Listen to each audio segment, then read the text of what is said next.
संकेत ओळखायला शिका.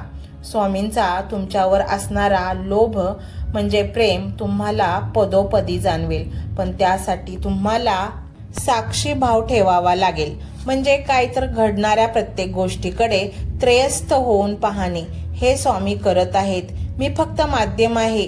जेव्हा यश मिळेल तेव्हा हुरळून जाऊ नका आणि अपयश आलं तर खचून जाऊ नका, कारण दोन्ही स्वामींच्या इच्छा आहेत. निवडलेल्या भक्ताचं हेच लक्षण असतं की तो सुखात माजत नाही आणि दुःखात रडत नाही. तो फक्त स्मरण करतो. आणि जेव्हा तुम्ही असं वागायला लागाल तेव्हा तुमच्या आजूबाजूच्या लोकांनाही तुमच्यात बदल जाणवेल. तुमच्या चेहऱ्यावर एक वेगळेच तेज येईल. तुमच्या बोलण्यात एक वेगळीच धार येईल.